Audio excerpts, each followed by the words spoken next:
नमस्कार दोस्तों, स्वागत है आप सबका हमारे हिंदी ज्ञान बोध चैनल में। दोस्तों, हम डेली चैलेंजिंग क्वेश्चन की सीरीज़ कर रहे थे।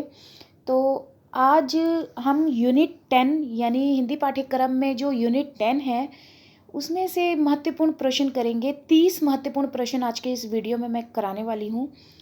तो जो जन पहली बार हमारे इस वीडियो को देख रहे हैं, वीडियो को लाइक ज़रूर करिएगा। लाइक नहीं करते हैं आप जो पहली बार देखते हैं। अगर इसी तरह की सीरीज़ चाहते हैं आप तो चैनल के साथ आप जुड़ भी सकते हैं और इसको ज़्यादा से ज़्यादा चैनल को शेयर भी कर सकते हैं।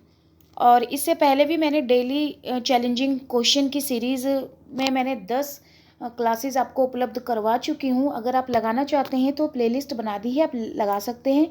और 5000 प्रश्नोत्तरी, 2000 प्रश्नोत्तरी के साथ साथ 2004 से 2019 तक के PYQ जो मैंने करवाए हुए हैं, अगर आपने नहीं किए हैं तो भी लगा सकते हैं।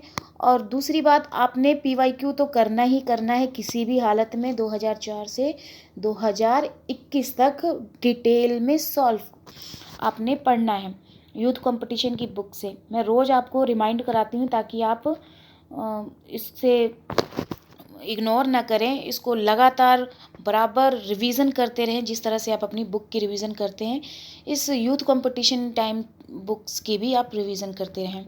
तो चलिए, ज़्यादा समय बर्बाद ना करते हुए आज का 30 मॉक टेस्ट यूनिट 10 से लगाना शुरू करते हैं। पहला प्रश्न आप सभी के सामने है। माटी की मूर्तें का प्रकाशन वर्ष क्या है? टाइपिंग मिस्टेक यहाँ पे कहीं कहीं आपको देखने को मिलेगी, तो आप इसको नज़रअंदाज करिएगा। तो माटी की मूर्तें का प्रकाशन वर्ष क्या है? तो 1946 माटी की मूर्तें हैं। किसकी है ये भी आपको पता होना चाहिए। कमेंट सेशन में बताइएगा। काफ़ी हद तक प्रश्न तो मैं आपको पूछ भी लेती हूँ इस मॉक टेस्ट कराने के दौरान, फिर भी आप में से कुछ हैं जो कमेंट में आंसर देते हैं और नहीं देते हैं बाकी लोग। तो अगर आपको पता है तो आप मुझे कमेंट में इसका उत्तर ज़रूर बताया करें, माटी की मूर्तें किसकी हैं। और दूसरा प्रश्न है, रामवृक्ष बेनीपुरी जी ने माटी की मूर्तें किस जगह पर लिखा है? यहाँ पे किस जगह लिखा है, ये इस तरह से प्रश्न होगा। यहाँ टाइपिंग मिस्टेक हो गई है। तो रामवृक्ष बेनीपुरी जी ने माटी की मूर्ति किस जगह लिखा है? तो ये लिखा है हजारीबाग सेंट्रल जेल में। तो विकल्प सी इस प्रश्न का सही उत्तर हो जाएगा। माटी की मूर्तें किस प्रकार की विधा है? किस प्रकार की विधा है? तो बहुत बार एग्ज़ाम में अब प्रश्न पूछे जाने लगे हैं। रचना देख के पूछ लिया जाएगा किस विधा से है और इसका सन क्या है। तो ये आपको सब कुछ पता होना चाहिए। तो माटी की मूर्तें किस प्रकार की विधा है? तो ये एक रेखा चित्र है। तो विकल्प बी सही उत्तर होगा। अगला प्रश्न देख लेते हैं। बेजू मामा जेल में क्या चोरी करके आए थे? तो ये बताना है क्या चोरी करके आए थे। तो ये चोरी करके आए थे बैल चोरी के आरोप में ये जेल गए थे। तो विकल्प सी इस प्रश्न का सही उत्तर होगा। अगला प्रश्न है, निम्नलिखित पात्रों में सही नहीं है। तो यहाँ पे कौन से पात्र सही नहीं है? इसमें ये किस रेखा चित्र का है? तो यहाँ पे माटी की मूर्ति जो है रेखा चित्र, उसमें से ये मैंने प्रश्न लिया है। तो कौन सा इसमें सही नहीं होगा? तो ये जो नहीं है वो कृष्णा, विकल्प डी सही उत्तर होगा। अगला प्रश्न देख लेते हैं। लेखक गांव में चूड़ीहारिन की क्या थी? लेखक गांव में चूड़ीहारिन की नाम क्या था? तो यहाँ पे टाइपिंग मिस्टेक फिर हो गई है, देखिए। लेखक के गांव में जो चूड़ीहारिन थी उसका नाम क्या था? प्रश्न इस तरह का होगा।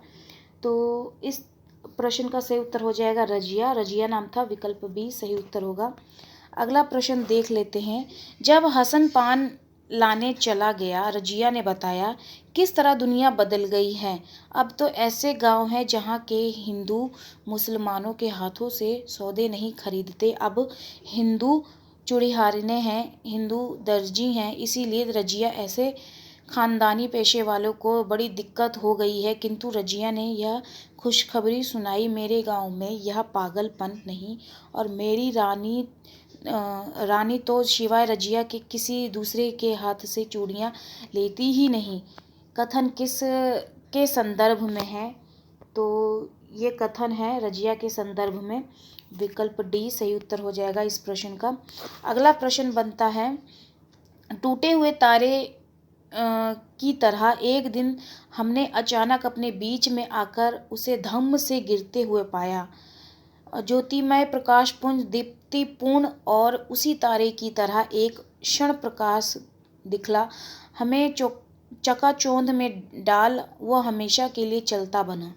जिस दिन वो आया हमें आश्चर्य हुआ, जिस दिन वह गया हम स्तंभित रह गए। कथन किसके संदर्भ में है? तो ये कथन है बलदेव सिंह के संदर्भ में। विकल्प सी सही उत्तर हो जाएगा। अगला प्रश्न बनता है, लोगों के चूल्हे ही नहीं अलग हुए हैं, दिल भी जुदा हो चुके हैं। ना वो प्रेम भाव है, ना ही वो शील स्वभाव, सारा घर कलह में फंसा हुआ है। मर्द तो भर दिन काम धंधे में फंसे रहते हैं, अलग अलग खेत खलिहानों में लगे रहते हैं, किंतु औरतें तो एक ही आंगन में दिन के 2-4 काम खाना बनाना आदि करती और बाकी समय में हक्का पीकर झगड़ती। खाना बनाते समय भी उनके मुंह बंद रखने की तो जरूरत ही नहीं पड़ती। कलह कलह कलह कथन किसके संदर्भ में है? तो ये जो कथन है ये कथन है भौजी के संदर्भ में। विकल्प बी सही उत्तर हो जाएगा। अगला प्रश्न है, बैजू मामा कितने वर्ष जेल में रहे? तो ये रहे थे 30 वर्ष। विकल्प बी सही उत्तर होगा। अगला प्रश्न देख लेते हैं, उसके दरवाजे पर हमेशा एक ढोलक और कई जोड़े झाल बने रहते। शाम हुई नहीं कि परमेश्वर की राम मंडिया गुलजार हुई, 12 मास 24 पख उसके दरवाजे पर मंगल मचता। भले ही कई कई दिन तक भरपेट भोजन नहीं नसीब हुआ हो, किंतु इससे गाने बजाने में कोई अंतर नहीं आता। रसिक स्वभाव, दरवाजे पर कुछ फूल के पेड़ जरूर लगे होते और एक बड़ा गांव भर से ऊंचा महावीरी झंडा हमेशा लहराता रहता वहाँ। गांव के बड़े बूढ़े उसकी निंदा करते, भर्त्सना करते, गालियाँ देते, किंतु बच्चों और नौजवानों का झुंड हमेशा उसके आगे पीछे टोड़ा फिरता। कथन किसके संदर्भ में है? तो ये जो कथन है परमेश्वर के संदर्भ में है। विकल्प सी सही उत्तर हो जाएगा। अगला प्रश्न है, स्वर्गीय पंडित रामवृक्ष बेनीपुरी केवल साहित्यकार नहीं थे, उसके भीतर केवल वही आग नहीं थी जो कलम से निकलकर साहित्य बन जाती है।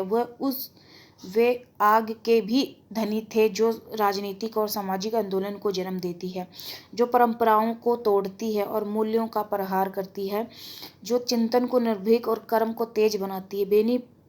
बेनीपुरी जी के भीतर बेचैन कवि, चिंतक, क्रांतिकारी और निर्भीक योद्धा सभी एक साथ निवास करते हैं। कथन किसका है? तो ये कथन है रामधारी सिंह दिनकर का। रामधारी सिंह दिनकर ने रामवृक्ष बेनीपुरी के संदर्भ में ये कथन कहा है। तो विकल्प सी इस प्रश्न का सही उत्तर होगा। अगला प्रश्न देख लेते हैं, मंगर किस तरह के व्यक्ति थे? तो ये एक स्वाभिमानी व्यक्ति थे। विकल्प बी सही उत्तर होगा। अगला प्रश्न है, हज से लौटते हुए सुभान खां लेखक के लिए क्या लाए थे? तो ये लाए थे छुहारे। विकल्प ए सही उत्तर होगा। अगला प्रश्न है, बुढ़िया भागी जा रही है, स्त्रियां मर्द बच्चे उसके पीछे लगे हैं। थोड़ी थोड़ी देर वो रुकती है, दांत दिखाती है, हाथ जोड़ती है, कभी कभी गुस्सा होकर ढेले उठाती है। वो सिर्फ ढेले उठाती है, लोग उस पर ढेले फेंकते हैं। इसी भागा भागी में वो एक ऐसी जगह पहुंचती है जहां पर एक कुआं था। भागने में व्याकुल उसका ध्यान उस ओर न रहा, आराम से उस कुएं में जा रही। तो कथन किसके संदर्भ में है? तो ये कथन है रूपा की आजी के संदर्भ में। विकल्प बी सही उत्तर होगा। अगला प्रश्न बनता है, ठकुरी बाबा महादेवी वर्मा की कौन सी संकलन में संग्रहित है? ठकुरी बाबा महादेवी वर्मा की कौन सी संकलन में संग्रहित है? तो ठकुरी बाबा जो रेखा चित्र है महादेवी वर्मा की, कौन सी संकलन में संकलित है? संग्रहित है, तो ये स्मृति की रेखाओं में संकलित है। तो विकल्प ए इस प्रश्न का सही उत्तर होगा। अगला प्रश्न है, ऊपर जितने भी हमने प्रश्न किए ना, ये सारे प्रश्न आपके आ जाते हैं इसके माटी की मूर्तें के। तो इनको आप ध्यान में रखिएगा, माटी की मूर्तों से ये सारे प्रश्न बने थे। अब हम करेंगे ठकुरी बाबा जो हैं, इससे प्रश्न कौन कौन से बन रहे हैं उनके ऊपर हम करेंगे। बेला कौन थी? बेला कौन है? तो ये ठकुरी बाबा की बेटी। हाँ, विकल्प सी सही उत्तर हो जाएगा। अगला प्रश्न है, महादेवी वर्मा जी कहाँ जाने का निश्चय किया था? महादेवी वर्मा जी ने कहाँ जाने का निश्चय किया था?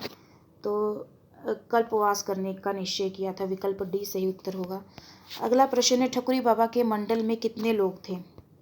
कितने लोग थे? तो टोटल 9 लोग थे। तो विकल्प सी सही उत्तर होगा। अगला प्रश्न है, ठकुरी बाबा का प्रकाशन वर्ष क्या है? तो प्रकाशन वर्ष है ठकुरी बाबा का 1945। तो विकल्प डी सही उत्तर होगा। अगला प्रश्न है, ठकुरी बाबा के पात्रों में कौन भाट वंश के थे? भाट वंश के कौन थे? तो ये थे ठकुरी बाबा। विकल्प ए सही उत्तर होगा। अगला प्रश्न है, हर माघ में वे अपने 2 किशोर बालकों के साथ आकर कल्पवास की कठोरता सहती है और कमर तक जल में खड़ी होकर भावी जन्मों में शाह जी को पाने का वरदान मांगती है। पति ने उनका इहलोक बिगाड़ दिया है, पर अब उसके अतिरिक्त किसी और की कामना करके वह परलोक नहीं बिगाड़ना चाहती। कथन किसके संदर्भ में है? तो ये सड़ुआइन के संदर्भ में है। विकल्प डी सही उत्तर होगा। अगला प्रश्न है, कल्पवास कौन से महीने में की जाती है? तो ये की जाती है माघ में। विकल्प ए सही उत्तर होगा। अगला प्रश्न देख लेते हैं, बूढ़े बाबा मेरे लिए तिल का लड्डू, घी, आम के अचार की एक फाँक और दही लाए थे। अरुचि के कारण घी रहित ही खिचड़ी खाती हूँ, यह अनेक बार कहने पर भी वृद्ध ने नहीं माना और मेरी खिचड़ी पर दानेदार और थाली में एक और अचार रख दिया। दही का दोना थाली से टिकाकर अन्याय के स्वर में कहा, तनिक सा चीखी तो बिटिया रानी का पढ़े लिखे मनई या खाए के जियत हैं। कथन किस संस्मरण से है? तो ये जो कथन है ये किस संस्मरण से है? तो ये आपने बताना है। ये कथन है ठकुरी बाबा संस्मरण से। तो विकल्प भी सही उत्तर होगा। अगला प्रश्न बनता है, बेला की शादी किस वर्ष में हुई थी? तो ये हुई थी 6-7 वर्ष में। विकल्प ए सही उत्तर हो जाएगा। आगे है, वृद्ध के कंठ स्वर और उसके कथन की आत्मीयता ने मुझे बलात् आकर्षित कर लिया। भक्तिन की दृष्टि में अस्वीकार के अक्षर पढ़कर वो मैंने उसे अनदेखा करते हुए कहा, आप यहीं ठहरे बाबा, मेरे लिए तो यह कोठरी ही काफ़ी है। ना होगा तो भक्तिनी खाना बाहर बना लिया करेगी। इतना बड़ा बरामदा है, आप सब यहाँ आ जाएंगे। रैन बसेरा तो है ही। कथन किसके संदर्भ में है? तो ये कथन है ठकुरी बाबा के संदर्भ में। तो विकल्प भी सही उत्तर होगा। अगला प्रश्न है, आगे करें इससे पहले अगर आप हमारे टेलीग्राम चैनल और व्हाट्सएप ग्रुप के साथ जुड़ना चाहते हैं तो वीडियो के डिस्क्रिप्शन में मैंने लिंक दे रखा है, आप चाहें तो जुड़ सकते हैं। वहाँ पे मैं शॉर्ट क्वेश्चन करवाती हूँ, वस्तुनिष्ठ टाइप। अगला प्रश्न आपके सामने है, इसको पढ़िए और उत्तर बताइए। अपनी कर्तव्य प्राणता के लिए सर्टिफिकेट ना पा सकने पर भी भक्तिनी उसका महत्व जानती है। इसी कारण साधारण सी बीमारी में भी चिंतित हो उठती है। हम मर जाब तो इन कर का हुई, कठन बनाई खियाए, कहून इन कर ई अजायब घर देखी सुनी। कथन किसके संदर्भ में है? तो ये कथन है भक्तिन के संदर्भ में। विकल्प सी सही उत्तर होगा।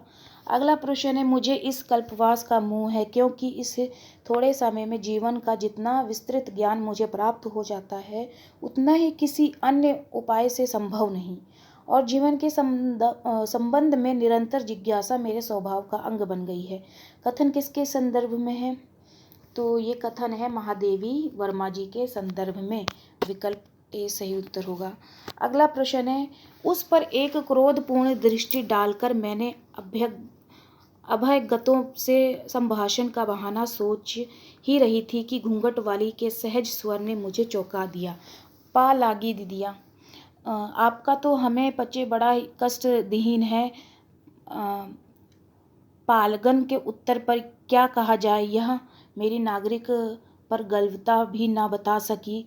इसी से मैंने नहीं कष्ट काहे का, जगह की कमी से आप ही लोगों को तकलीफ हुई, कहकर शिष्टाचार की परंपरा का जैसे पालन किया। किस संस्मरण से लिया गया है? तो ये लिया गया स्मृति की रेखाओं से। तो विकल्प ए सही उत्तर होगा। अगला प्रश्न है और अंतिम प्रश्न है आज के वीडियो क्लास का। एक श्यामंगिनी युवती बाहर बालू में गड्ढे खोद खोद कर चूल्हे बनाने में लगी थी। कचगोलाई के लिए लंबे रूखे और उभरी हड्डियों वाले मक पर छोटी नत हिले कर कभी होठ कभी कपाल का ऊपरी भाग छा लेती थी। सफ़ेद बूटीदार लाल रहेंगे की काली गोट फटकर जहाँ तहाँ से उधर रही थी। पीली पुरानी ओढ़नों में से व्यक्त शरीर की दुर्लभता को जल्दी जल्दी बालू निकालने में लगे हाथों का फुर्तीलापन छिपा लेता था। कथन किस संस्मरण से लिया गया है? तो ये लिया गया है स्मृति की रेखाओं से। तो विकल्प डी सही उत्तर होगा। तो आज मैंने माटी की मूर्तें, ठकुरी बाबा और स्मृति की रेखाओं से मैंने ये आपको 30 प्रश्न करवाए हैं। 3-4 वीडियो क्लास और उपलब्ध करवाऊंगी जो यूनिट 10 से आपको प्रश्न मिलेंगे देखने को। तो इसी तरह चैनल के साथ बने रहिएगा। वीडियो को लाइक कर दीजिएगा, जो लाइक नहीं करते हैं ज़्यादा से ज़्यादा इसको शेयर करिएगा। तो कल फिर मिलते हैं एक नए वीडियो क्लास के साथ। धन्यवाद।